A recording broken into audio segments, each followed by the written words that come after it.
Bien, muy buenos días. Gracias por acompañarnos hoy aquí en Vida In y igualmente a ustedes que nos ven a través de nuestra transmisión en vivo.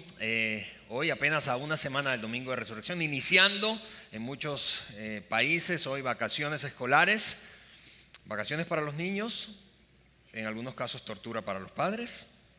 Pero hoy en este cierre de la serie Los Malos de la Pascua. Ha sido una serie realmente muy corta. Hoy vamos a terminar apenas de 2 domingos esta serie. Y si por alguna razón, escúchame, no pudiste estar aquí el domingo pasado, voy a animarte a que pues visites nuestra página web, es www.vidainslt.org, y puedas ver allí el mensaje, no solamente el mensaje del domingo pasado, sino el mensaje de cada domingo anterior desde hace mucho tiempo allí en video, o descargues una aplicación de podcast en donde puedas escuchar ese mensaje o los mensajes y compartirlo con otros. Escúchame, esa es nuestra intención, poner en las manos de cada uno de ustedes y de la gente a la que conoces herramientas que puedan ayudarlos a tener una vida mejor y conectarse con su Padre Celestial. Además, y antes de saltar al mensaje de hoy,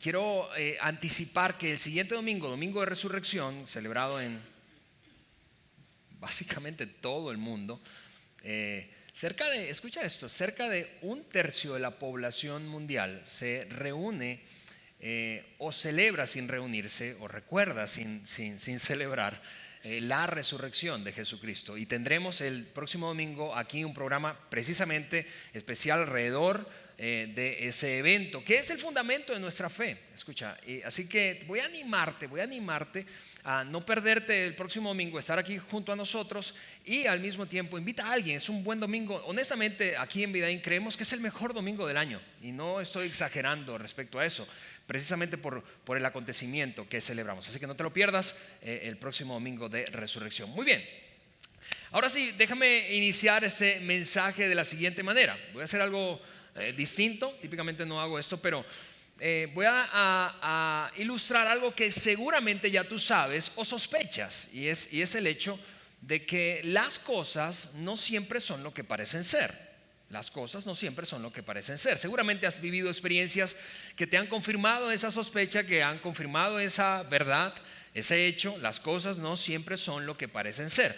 Y iniciaré con una ilustración visual, y luego voy a utilizar esa verdad para saltar a una relación que quiero establecer hoy contigo respecto a un asunto que parece ser, pero no es así. Y de esa manera vamos a saltar ese mensaje. Para eso voy a pedirte que mires la pantalla. No me mires a mí, mira esa pantalla que tenemos aquí. Vamos a poner una fotografía y quiero preguntarte, ¿qué crees que es eso? A algunos les está dando asco.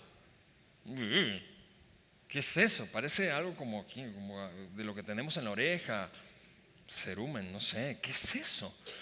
Un trozo de cerebro. ¿Qué es eso?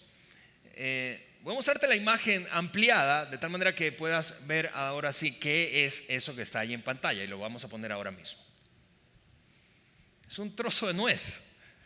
Es una nuez, y aunque pudo parecerte un montón de cosas diferentes y generalmente asquerosas, ¿sí? Amarillento ahí, como purulento, me da medio tono de pus, pero es una nuez. Y eso sencillamente, te repito, para ilustrar el hecho de que las cosas no siempre son lo que parecen ser. Eso es algo que tú y yo sabemos, y lo sabemos especialmente nosotros que somos padres. Los que son padres saben eso. Vemos a nuestros hijos y pensamos, ante una reacción o ante una palabra, una frase que dicen, o ante una reacción de ellos, pensamos: cuando crezcas vas a descubrirlo, hijo, no es como tú piensas que es. Por ejemplo, piensa entonces en una pareja de padres, hombres que están aquí, papás hombres.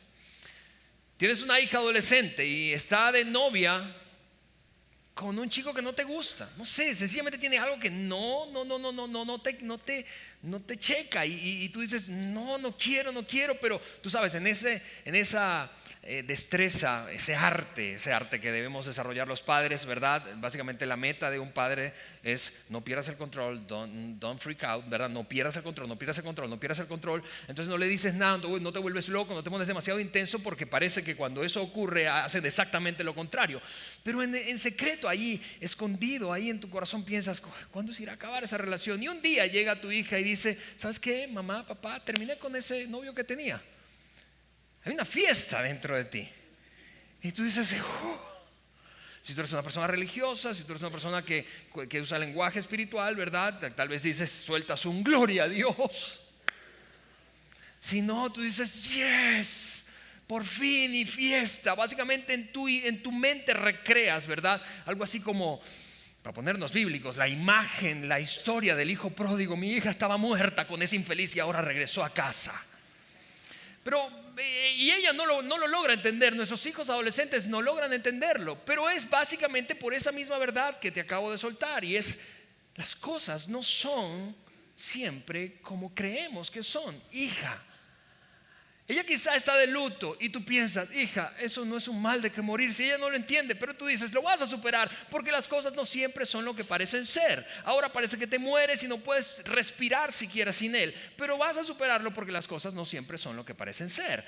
En ese sentido, yo quiero establecer una relación que tú y yo con muchísima frecuencia confundimos y creemos, llegamos a pensar de esa manera. Pensamos que algo, esta relación que voy a mencionarte ahora es, y no necesariamente es así. Y me refiero a la relación que hay entre la vida y Dios. La relación que hay entre la vida y Dios. Tú y yo, sin que seamos conscientes muchas veces de ello, llegamos a confundir la vida con Dios. En otras palabras, si te va muy bien en la vida, si parece que todo brilla, que el sol sale para ti como nunca y brilla todo en tu vida, alcanzas lo que te propones, las relaciones vitales a tu alrededor funcionan extraordinariamente bien, te va bien económicamente, entonces tú relacionas eso con Dios y tú dices, la vida es igual a Dios, todo esto es lo mismo. Pero lo contrario también es cierto. Sin que nos demos cuenta, si nos empieza a tratar duramente la vida, si nos decepciona la vida, si nos golpea la vida, si nos derriba la vida, si a tu cuñado le va mejor que a ti, si tu relación está tambaleándose, si económicamente vas de un revés a otro revés, entonces inconscientemente terminas conectando la vida con Dios. Y tú dices, Dios es injusto, Dios no me ama, Dios no está pendiente de mí, a Dios no le intereso. Y eventualmente algunos de nosotros incluso concluimos, Dios no existe. Si a eso le sumas el hecho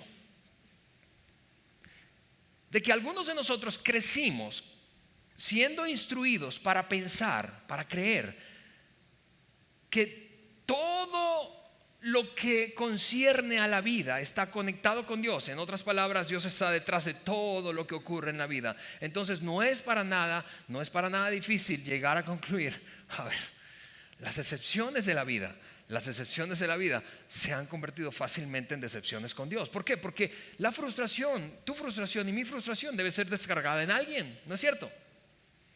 En muchos casos descargamos nuestra frustración con la vida en Dios, porque te repito, confundimos.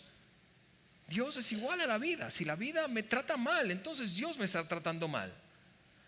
Si la vida sufro decepciones, entonces yo soy decepcionada de Dios. Y si a eso le sumas todavía el hecho de que gente más espiritual, entre comillas, que tú y que yo, se acerca para decirnos algo como, deberías orar más para que te vaya mejor. Seguro hay algo en tu vida que no está bien ahí con Dios, tú sabes, oculto.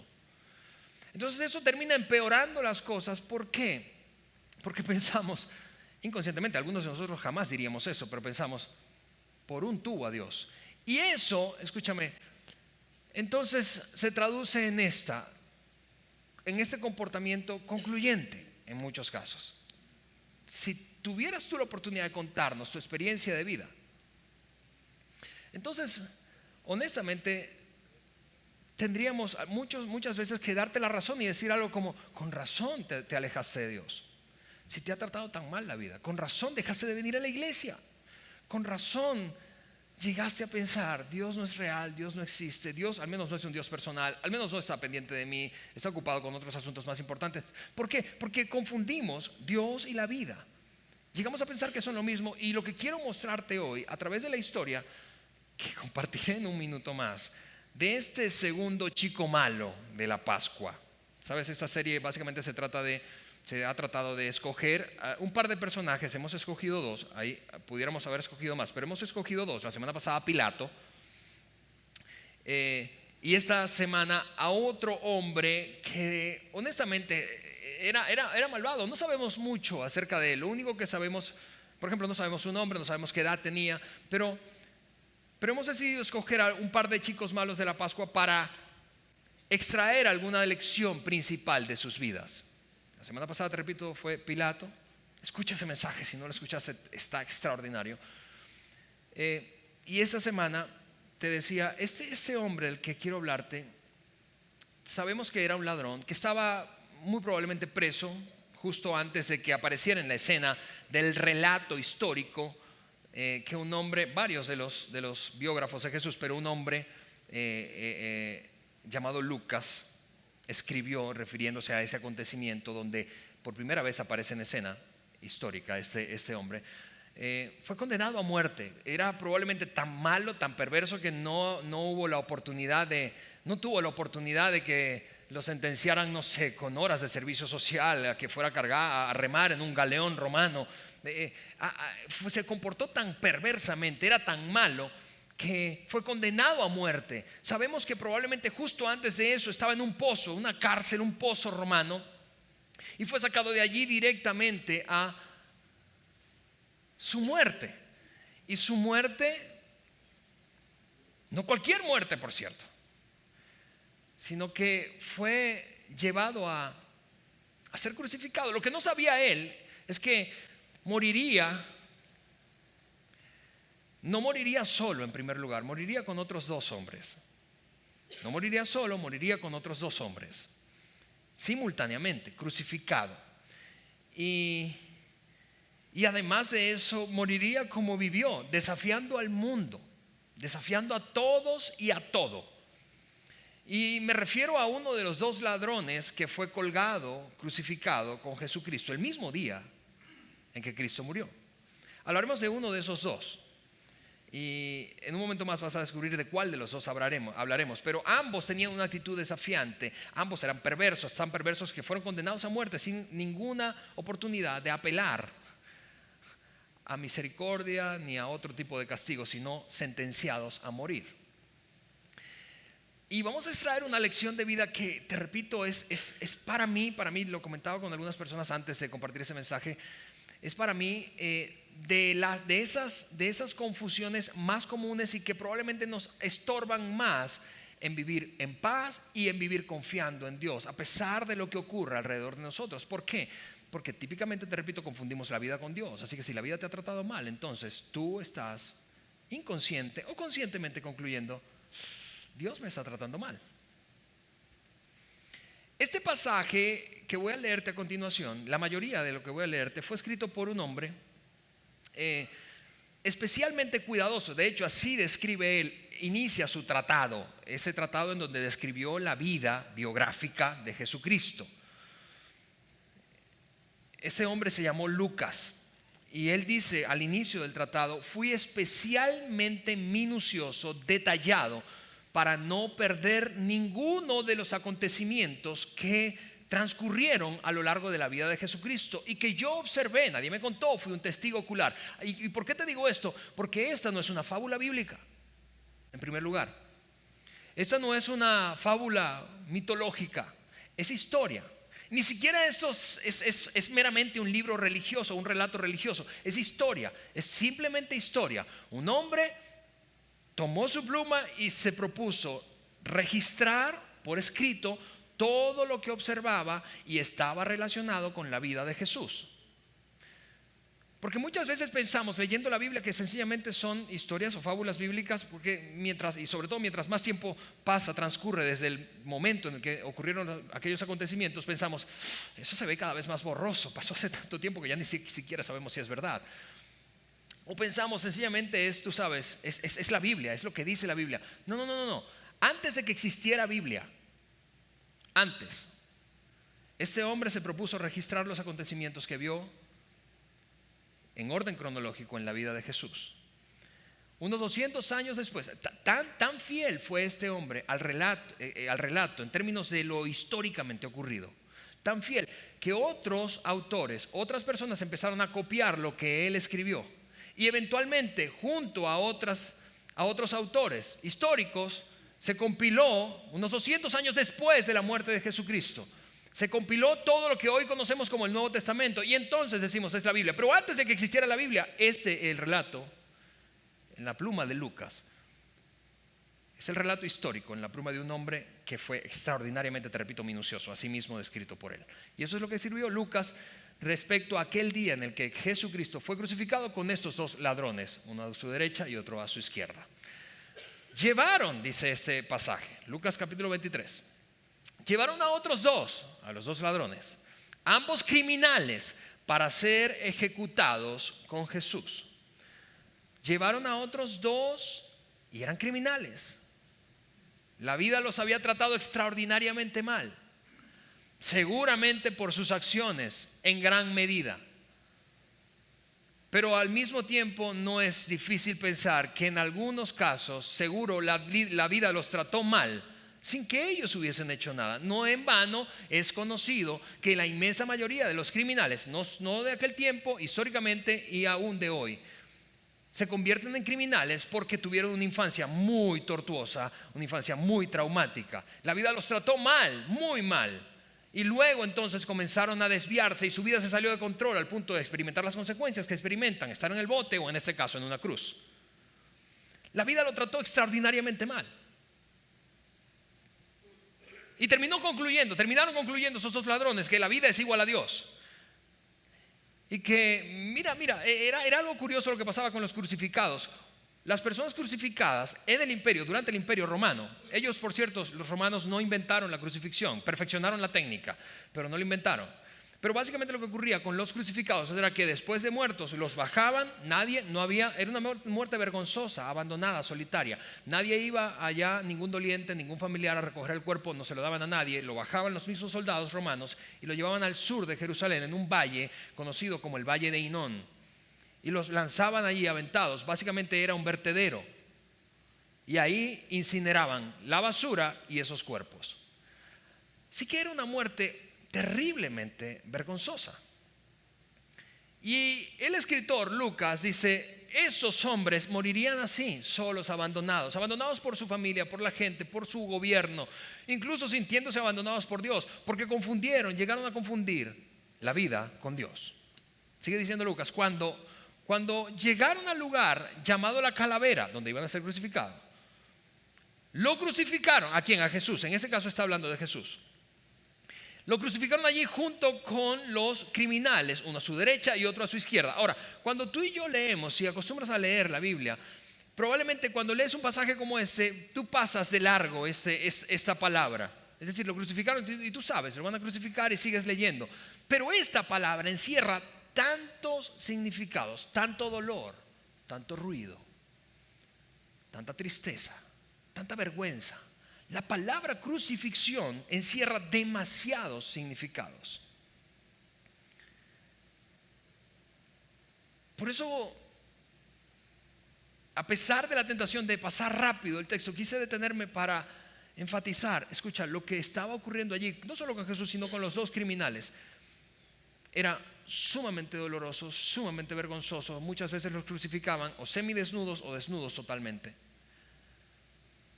Era como una especie de espectáculo, ¿sí?, dantesco, tras el cual todo el pueblo iba a ver qué estaba pasando. Porque no sé si tú crees como yo, pero y voy a mencionarlo más adelante, pero el dolor ajeno, la desgracia ajena, es vergonzoso decir esto, pero es vergonzosamente fascinante. ¿No es cierto? No nos gustaría reconocerlo, pero el dolor ajeno, la desgracia ajena despierta en ti curiosidad, despierta en mí curiosidad. Y es lo que pasaba con la crucifixión. Cuando estaba ocurriendo eso es lo que Lucas registra. Él está allí, escucha, registrando todo como un evento histórico y apuntándolo para luego entonces convertirse, te repito, en una fuente de referencia bibliográfica y eventualmente incluirlo en eso que llamamos el canon del Nuevo Testamento.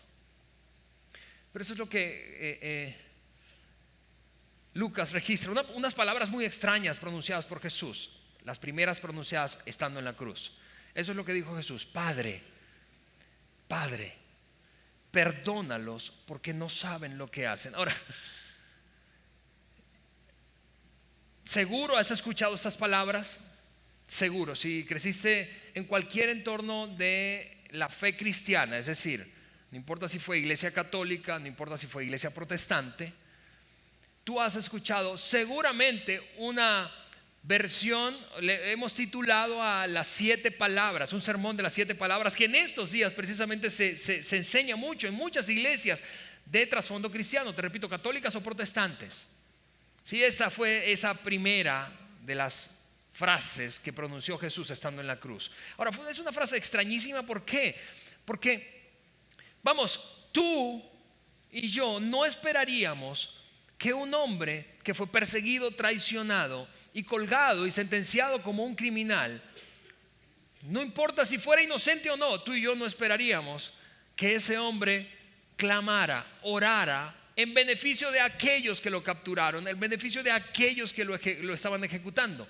Perdónalos a todos porque no saben lo que hacen. Y aquí te repito, es que ocurre esto que llamo a una vergüenza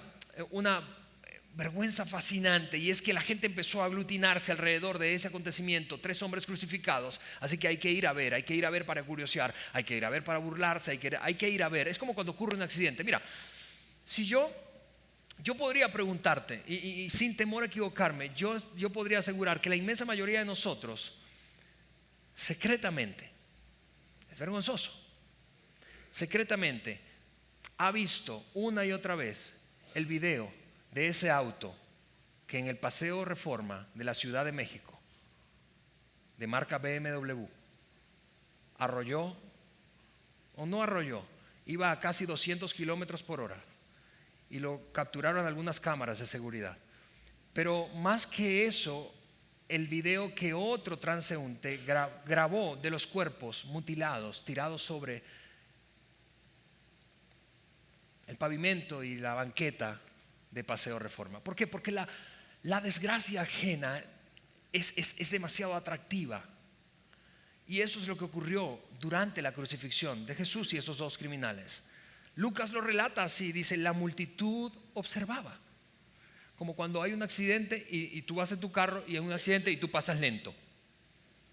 ¿Sí o no?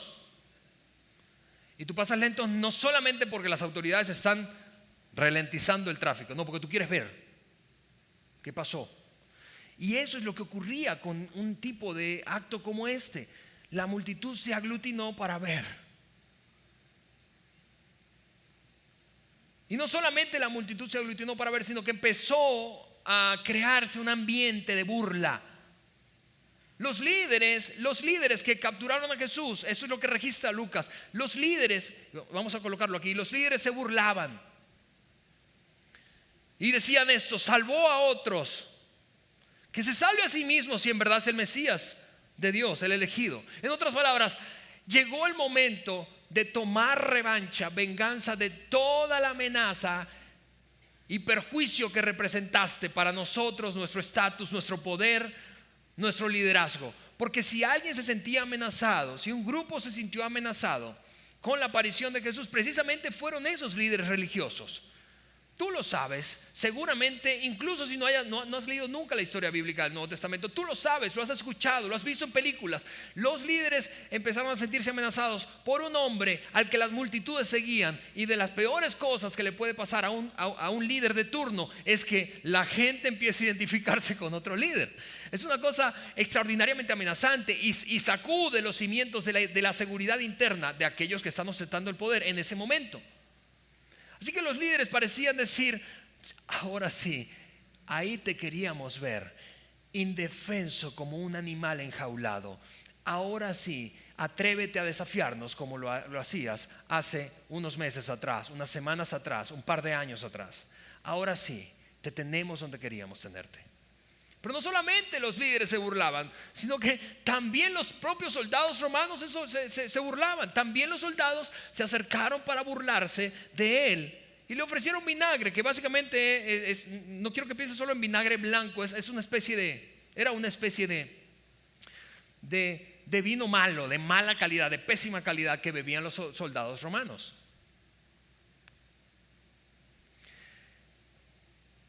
Finalmente, esto es lo que dice Lucas. Y le dijeron, ¿quién le dijo? Esa gente que estaba allí, los soldados: si eres el rey, si en verdad eres, porque nosotros honestamente ya estamos en este punto convencidos de que no eres. Si lo recuerdas bien, en la parte superior de la cruz donde estaba colgado Jesús, había una inscripción, un letrero que había mandado a hacer el propio Pilato, que decía: Jesucristo, el Rey de los judíos. Y los líderes religiosos se habían opuesto a esa inscripción porque le habían dicho que escribiera otra cosa, escribiera: este es el que se decía, pretendía ser el Rey de los judíos. Y Pilato dijo: así se va a quedar. No sé si un poco por flojera, no sé si en otro tanto por demostrar que todo el que se atreva a levantarse como un líder de mucha influencia en medio del entorno del Imperio Romano, eso es lo que le pasa. Es inútil, en otras palabras, levantarse contra Roma. Todo el que lo hace muere. Y aquí está un ejemplo. No sé por cuál de las dos razones habría sido, pero ahí decía eso. La inscripción decía: Jesús, el Rey de los judíos. Y los soldados empezaron a burlar diciendo: a ver, ¿cómo? No vemos mucha relación entre ese aviso y el cuerpo que está colgado allí, a punto de morir, sufriendo, abandonado, humillado, vergonzosamente humillado y expuesto de manera pública a todos los que viven en esa ciudad. Incluso, escúchame, incluso los dos ladrones, y aquí es donde vamos a transicionar al malo de hoy. Los dos ladrones empezaron a burlarse. Otro escritor biógrafo de Jesús lo registró de esta manera. Vamos a ponerlo: hasta los ladrones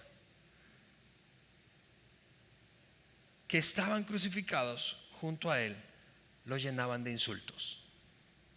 Hasta los ladrones que estaban colgados, crucificados junto a él, lo llenaban de insultos. Uno de los dos, eso es lo que dijo. ¿Por qué lo llenaban de insultos? Uno de los dos se burló diciendo: así que eres el Mesías, demuéstralo salvándote a ti mismo y a nosotros también, si en verdad eres. Pero realmente no eres. No puede existir Dios. ¿Ves la confusión de la vida con Dios? No puede existir Dios en esa condición. Estamos aquí y nadie nos va a salvar. La vida nos ha pateado, nos ha humillado y derribado una y otra vez. Y si había alguien que se ufanaba de ser alguien, de ser un Mesías, eras tú. Así que si eso es verdad, que no es verdad, es evidente que no es verdad. Uno de los ladrones dijo eso. Y el otro, entonces, es una cosa extraordinaria. Cuando un ladrón empieza a decirle eso, reclamándose y burlándose de él, vociferando, diciendo: no eres ningún Mesías, es mentira eso. Es mentira, estamos aquí abandonados, incluyéndote a ti. El otro ladrón responde, y seguro tú conoces esta historia o alguna vez has escuchado ese diálogo. Uno de los ladrones le dijo eso. Vamos a avanzar en ese pasaje. Pero el otro criminal le reprendió: ni siquiera temor de Dios tienes, aunque sufres la misma condena. Ni siquiera temor de Dios. Es decir, ni siquiera en este momento. Porque este otro ladrón, viendo la escena, y es de el que quiero hablarte hoy como el chico malo de la Pascua de hoy, del personaje de hoy, el que le recrimina al otro ladrón, ¿cómo se atreve a hablarle de esa manera en esta circunstancia precisamente? Él sabe, empieza como a caerle el 20: estoy aquí y me merezco esto. Tú estás aquí, te mereces esto. Pero yo escucho a este hombre orar para perdonar a todos los que lo condenaron, a los que lo traicionaron y lo están ejecutando. Y yo termino pensando: hay como otra categoría de los que estamos aquí colgados. Estamos los culpables, tú y yo, pero estoy viendo a este del medio y me parece que Él cae en una categoría distinta a la tuya y la mía. A ti y a mí la vida nos ha tratado de la patada, pero ha sido por nuestras propias decisiones y elecciones a lo largo de toda nuestra existencia. Pero este hombre lo veo comportarse de otra manera y empezó aparentemente a tener una reflexión profunda, este criminal, que es el malo del que quiero hablarte. Él continuó diciéndole a aquel que está del otro lado: en nuestro caso, el castigo es justo, pues sufrimos lo que merecen nuestros delitos. Jesús, en cambio, no ha hecho nada malo. Y mira, en esa condición, si uno de los dos o los dos se hubiesen preguntado después de todo lo vivido, con razón, justa, injustamente, se hubiese preguntado, como muchas veces nosotros cuando la vida nos trata mal nos preguntamos: ¿dónde está Dios? ¿Dónde está Dios cuando lo necesito? ¿Dónde está Dios en esa circunstancia? ¿Dónde está Dios cuando me va mal? ¿Dónde está Dios cuando a otro le va mejor que a mí? Y sé que aquel es mañoso y te hace tranza. ¿Y dónde está Dios? ¿Dónde está Dios cuando más requiero su auxilio? ¿Dónde está Dios? La respuesta habría sido, escúchame, si uno de los dos se hubiese preguntado, hecho esa pregunta, la respuesta habría sido: ahí está, a 3 metros de distancia de ti. Y sospecho, escúchame, sospecho que esa es la experiencia de muchos de nosotros, que en algún momento o varios de nuestra vida llegamos a preguntarnos: ¿dónde estás, Dios? ¿Dónde estás en ese momento cuando estoy siendo golpeado, cuando estoy siendo vapuleado por la vida, cuando estoy siendo traicionado por quien no se suponía debía hacerlo, cuando estoy siendo superado por gente a la que yo formé, ¿dónde estás en medio de tanta soledad? ¿Dónde estás? ¿Dónde estás en esta experiencia de cambio que no logro descifrar y no sé cómo voy a salir? ¿Dónde estás cuando no se vea una luz allá al final del túnel? ¿Dónde estás? ¿Dónde estás? Y la respuesta para ti habría sido igual que para esos dos ladrones: a 3 metros de distancia de ti. Dios está ahí. Dios está allí para ti. Dios está allí para mí. La cosa es que confundimos cómo estos ladrones, la dureza de la vida, con la realidad de Dios. Y mira, yo no sé si tú lo logras ver, pero creo que la lección de hoy, de este chico malo, de este ladrón criminal al que le está cayendo el 20, que dice: hay una categoría diferente entre los que estamos sufriendo merecidamente. Hay quienes sufrimos merecidamente y hay quienes sufren inmerecidamente. Es el que está colgado en el medio. Pero la lección de hoy de este hombre, la que le está cayendo el 20, probablemente si tuviera la oportunidad de hablarte a ti, hablarme a mí, sería algo como eso. Vamos, no te bases en cómo la vida u otras personas te han tratado para sacar tus conclusiones acerca de Dios. Porque aunque es entendible, aunque en ocasiones incluso puede resultar justificable, aunque es bastante común, muy común, cuando la vida nos trata mal me alejo de Dios porque interpreto: la vida es igual a Dios, y como no me está yendo bien, entonces se supone o concluyo: tú me estás tratando mal, tú me estás castigando, tú estás distante, alejado, tú ni siquiera existes. La lección de ese hombre es, en medio de la dureza de la vida, es: no saques tus conclusiones acerca de Dios en base a lo que has vivido o cómo otros o la vida te ha tratado. ¿Por qué? De nuevo, trata de pensar lo que está ocurriendo en este criminal, que probablemente incluso conocía al otro. No lo sabemos. Él sabe, no están allí, y lo reconoce, no están allí inmerecidamente, tienen el castigo que merecen.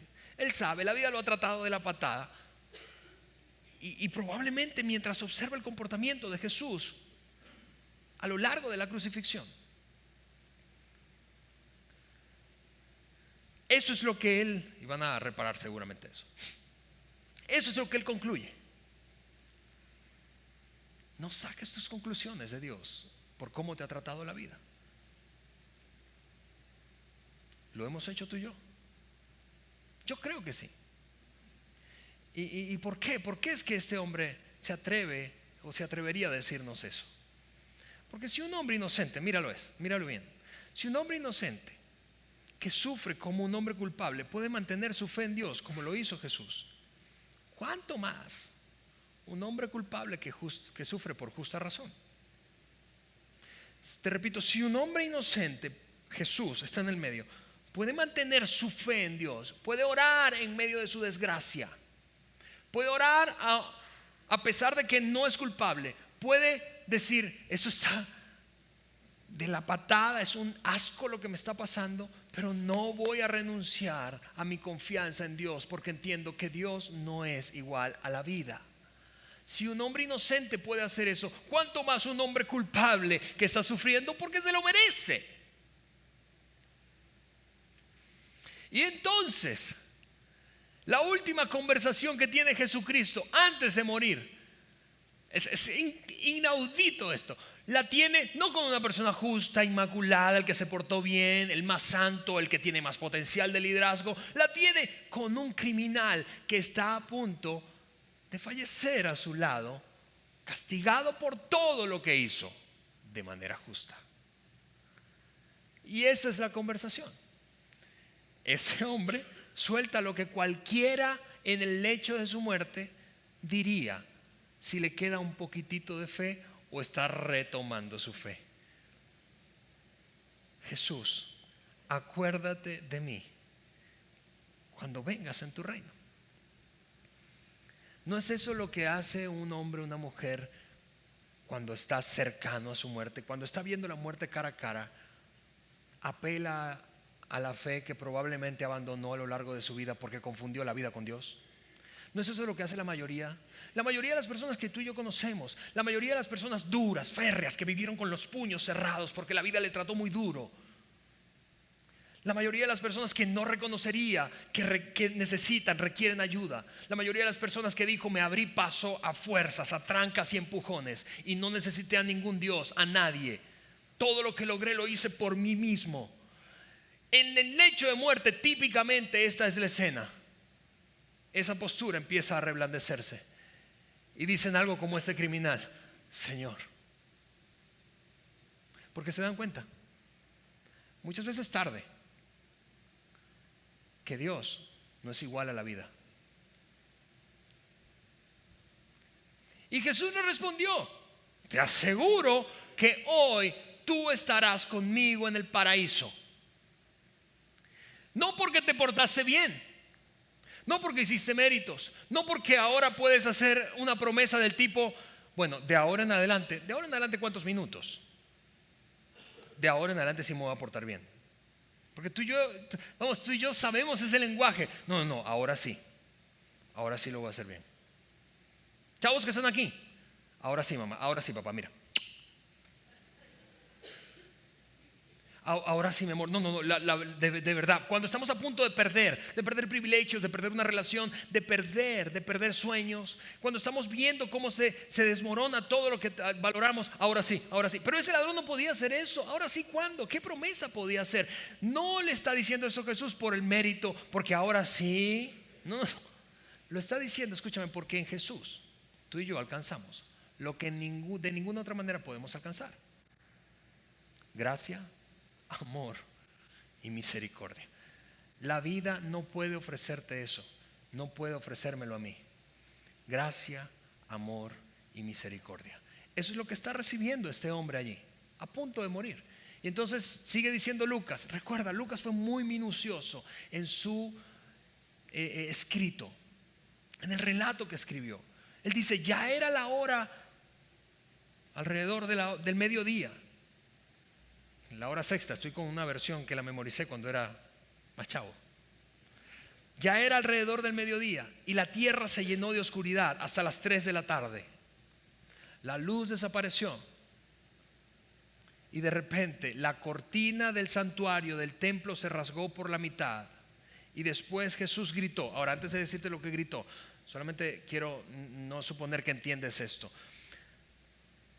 Quizá para quienes crecieron en la iglesia o han leído, aprendido un poco de Biblia, entienden que había una cortina que separaba el lugar, una cosa que en el templo que se llamaba el lugar santísimo, del lugar santo, de los atrios y de todo el mundo en general. Básicamente ahí detrás de esa cortina, en el lugar santísimo, habitaba la presencia de Dios. En otras palabras, Dios estaba separado del mundo y el mundo separado de él por esa cortina. Cuando se rompió esa cortina, que fue precisamente el momento en el que Cristo murió, entregó su último suspiro, la cortina se abrió de arriba a abajo para ilustrar algo demasiado poderoso, y es: a partir de ese momento cualquiera puede tener acceso a Dios. Y eso es lo que registró Lucas.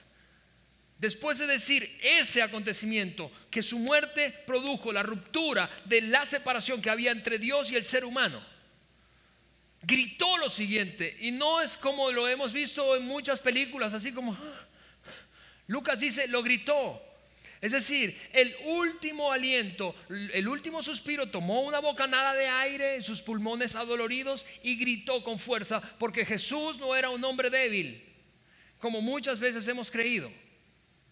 Y hemos visto en la historia, básicamente registrada por artistas en pinturas, un Jesús casi afeminado. El corazón de Jesús, ¿no? Esa fotografía, sí. Me falta el pelo nada más. Pero gritó, Lucas dice, lo gritó. Y eso es lo que gritó: Padre, en tus manos encomiendo mi espíritu. Y con esas palabras dio su último suspiro. Padre, el padre que lo había abandonado, aparentemente. Padre, el padre que no lo rescató de una muerte injusta. Padre, el padre que no lo fue a salvar del sufrimiento que le produjo la vida. Padre, el padre que no le respondió la oración cuando dijo: si tú quieres que esta copa pase de mí, pero no se haga como yo quiero, sino como tú quieres. Padre, a ese padre, eso básicamente ilustra algo demasiado poderoso, que aún en medio del dolor, tú y yo, como este hombre que está colgado, que era enteramente Dios y enteramente humano, en toda su humanidad experimentó el dolor y el sufrimiento más agudo que te puedas imaginar. Sabía y sabe lo que es la soledad, sabe lo que es la traición, sabe lo que es la pérdida de seres queridos, sabe lo que tú y yo enfrentamos en medio de todo el dolor, sabiendo que la vida lo había tratado de la patada. No perdió su fe. No perdió su fe. Así que la pregunta para ti y para mí hoy, creo que es evidente, es: ¿has confundido a Dios con la vida? ¿Has confundido a la vida con Dios? ¿Has llegado a creer que porque la vida te ha tratado mal? Y por cierto, si no te ha tratado mal, espérate, a todos nos trata mal. Porque la vida te está tratando mal ahora, entonces Dios te está castigando. Típicamente esa es nuestra reflexión. Es más, he escuchado un montón de veces en este oficio oraciones o frases como las siguientes. He escuchado gente decir en medio de sus circunstancias difíciles: Dios mío, ¿por qué me mandas esta prueba? Dios mío, ¿dónde estás cuando te necesito? Has confundido la vida con Dios, porque no son la misma cosa. Dios no es lo que tú y yo hemos experimentado. Dios no es eso. Dios no es eso. Puedes confiar en Dios a pesar de tu experiencia, a pesar de que ha sido difícil, a pesar de que esté siendo difícil o que sea difícil en el futuro. Puedes confiar en Dios, porque Dios no es eso. Dios no es la vida. Dios envió a Jesús para darte vida. Dios no es la vida. Así que la idea principal de este mensaje es esto: escúchame, que tú y yo podemos confiar en Dios a pesar de que la vida es dura. Sí, Dios no es tu vida, Dios envió a Jesús, pero tú y yo podemos confiar en Dios a pesar de que la vida es dura. Y voy a pedir que me pongan esa slide aquí. Tú y yo podemos confiar en Dios a pesar de que la vida es dura. Y es la lección que este hombre malo de la Pascua, ese criminal, aprendió. Tú diríamos aquí en México así, de panzazo, pues. En la raya, a punto de morir, finalmente aprendió: a pesar de que la vida es dura, yo puedo confiar en Dios. Y aquí hay un hombre que me lo está demostrando. Así que no confundas la vida con Dios. Para terminar, eso es lo que quiero que hagamos. En un momento más van a ir pasando ya los chicos de la banda, los músicos. Vamos a cantar, o más bien quiero que escuches una canción. Ellos van a cantar una canción, quiero que prestes atención a la letra y reflexiones en esa letra y en esta historia de ese ladrón. Pero antes de escuchar esa canción, yo quiero guiarte en una oración, porque mira, yo creo que esta es una de esas cosas que nos pasa a la inmensa mayoría de nosotros en uno o varios momentos a lo largo de la vida. Y en ese sentido muchos hemos entonces crecido así, aprendiendo a cerrar los puños, diciendo no puedo soltar, no es posible esto, ¿por qué me tratas así? ¿Dónde estás, Dios? Y lo que quiero guiarte en algún sentido en esta oración es abrir tus manos, porque puedes confiar en Dios a pesar de que la vida te ha golpeado o te esté golpeando. Puedes confiar en Dios, porque Dios no es la vida. Así que con eso dicho, voy a pedirte respetuosamente que o cierres tus ojos o inclines tu rostro mientras me permites orar por ti. Y en el transcurso de esa canción vamos a tener un momento allí personal. Y quizá algunos de ustedes incluso van a tener con esa ilustración que abrir sus manos hoy, rindiéndose, porque a pesar de todo Dios es un Dios confiable. Oramos juntos. Señor, te damos gracias. Gracias por preservar este texto histórico, Señor, durante tantos años, y darnos la oportunidad de rescatar esa lección grande para nosotros. El hecho de que aun cuando la vida nos trate mal, Señor, tú no eres nuestra vida, tú no eres las experiencias que hemos vivido, tú no eres eso, Señor. Tú eres un Dios confiable, y hoy queremos abrir nuestras manos y reconocer eso. Podemos confiar en ti a pesar de lo que pase. En el nombre de Jesús.